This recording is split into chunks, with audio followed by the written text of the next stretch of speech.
So today we're going to talk a little bit about whether or not PMS is real. Now, as a man, I feel a little nervous bringing up that conversation. As a doctor, however, or as a clinician, I think it's important to really look at all the things that are revolved around that process, and if it is real, there's maybe a lot of things we can do about it. So, if you're wondering what the heck all this stuff on the board is, you can watch the previous video. It's called Hello, I'm Your Liver, and I quickly go through how your liver works and what goes on inside of it, and how it can get really congested, how it can actually end up sharing its job and its homework and some wastes with your gallbladder, your lymphatic system, and your kidneys and your skin. So imagine, if you will, here's a person's liver, and for whatever reasons, in terms of lifestyle, usually it's caffeine, alcohol, sugar, not enough vegetables, too much fried foods, not enough proteins and fats, things like that. And again, if you want to watch that video, please check it out. I'll put a link to it somewhere on the screen here as I learn more and more about how these videos will work. So, again, just imagine here's your liver and it's really congested and it's not doing its job very well. So, all of the blood that goes into your liver comes into your liver through your portal vein. And that's attached to, reaches into your stomach, your small intestine, your large intestine, your spleen. And the blood coming into your liver is actually so thick and full of things to do that it's actually black and 4 times thicker than normal blood. So that's pretty interesting to know. So what's important when it comes to PMS is to become aware that your liver has other jobs besides just cleaning your blood and turning your partially digested food into completely digested food. So one of the jobs your liver has is to recycle or deconjugate or turn off stress hormones. Right, cortisol, epinephrine, norepinephrine, things like that. There's a few other ones that if your liver can't recycle them or turn them off, as you can imagine, they're going to keep going through into circulation again, and you're going to keep maintaining that level of stress because the hormones of stress still exist in your body. So there's signaling receptor sites that are telling your brain, your heart, your muscles, your nervous system that you should be nervous. Right? So a really important job for your liver, and again, it has to clear those stress hormones for you to subjectively feel less stress. So coffee won't help, sorry.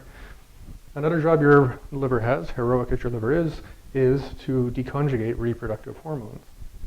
So for both men and women, this is testosterone, testosterone, the 3 estrogens, progesterone, and a few other background androgen hormones and things like that. And as you can imagine, through the cycle of a woman's period, the progesterone and estrogens are going to be changing their daily amount being delivered into your body. So throughout the month, your liver is going to have better and worse days at recycling the reproductive hormones because the ratio keeps changing. Sometimes, in fact, what can happen is the reproductive hormones actually get partially deconjugated or partially recycled and go back into normal circulation to your heart and to the rest of your body, and then they're kind of like zombie hormones, and they go and tag receptor sites on reproductive tissue, breast tissue, cervical tissue,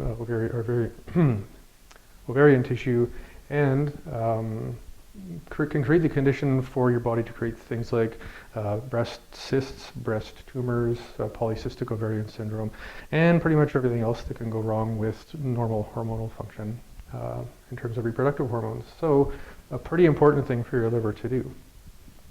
Now, another really interesting job for your liver is to recycle or turn off what are called neuropeptides, sometimes referred to also as neurotransmitters. Now, nowadays we call these things molecules of emotion. Back in the probably 40, 50 years ago, we knew that there was 2 of them.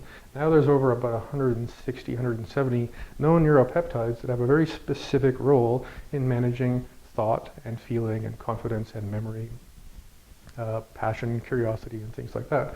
So, pretty important that your liver can turn these things off, especially if they're coming with a lot of negative, intense feeling. And this is basically what we call Pre-Menstrual Syndrome or PMS. So imagine your liver is doing its best just before your period. Now it could be 2 or 3 days, it could even be up to a week, sometimes even 2 weeks, which is a lot. Your body's having a harder and harder time deconjugating stress hormones, so you're more subjectively sensitive to stress. Before your period, there's a lot of hormonal excitement going on to arrange call it the mechanics of how a menstrual period works. So again, your liver is trying to keep up with all of that, but it may not be doing its best, or it may decide to just leave the stress hormones kind of in the backseat and take care of these reproductive hormones first, because that's sort of an instinctual adaptation of your body is to take care of the systems under pressure first. And if you're having a lot more stress, you're feeling a lot more triggered by the stressors in your life, you're going to have a lot more neurotransmitters, neuropeptides around your ability to handle stress. And the way I usually put this is you're having feelings about today's feelings, as well as feelings about yesterday's feelings, and the feelings yesterday you had about the feelings you had last week. And they pile up to the point where a person becomes emotionally crowded. Now, this can happen for both men and women, so it's not like this is just a curse on the female sex. What is important, though, to be mindful of, I think, is that maybe a week before your period or your partner's period, it would be a really good time to make sure you're staying ahead of the game around stress, avoiding triggers, the toxic people in your life, things like that. Do things that you can to support reproductive health. That would be a good idea, and there's a lot you can do. It's always good to see a clinician about your reproductive health to make sure you're actually working with your exact hormonal balances and imbalances, because throwing things in there just to see if it's a good idea because you saw a commercial might help, and it might actually make things 5 times worse. As well, the week before your period might be a really good time to, make sure you hit the yoga class or do some more meditation or spend more time really just focusing on being clear that, some of the feelings and thoughts you may be having may be just circulating through your body because your liver hasn't had a chance yet to clean up the message. So yes, in fact, I can say as a man, as a clinician, as a human being, PMS is real, it's serious, it's an indicator of liver health as well as overall underlying hormonal health. The number of women that I've seen in the last 20 years of my practice that when they focus on repairing the things that can go wrong with their liver, the immediate impact is less PMS. And then sometimes you have to go and really target it on the hormonal imbalances as well. But this is always a really, really good start. So my name's Michael Smith. I practice integrative medicine using functional medicine, nutritional medicine, and traditional Chinese medicine. I've been doing this for 20 years now. Please like and share this through whatever social media you found it on or on YouTube.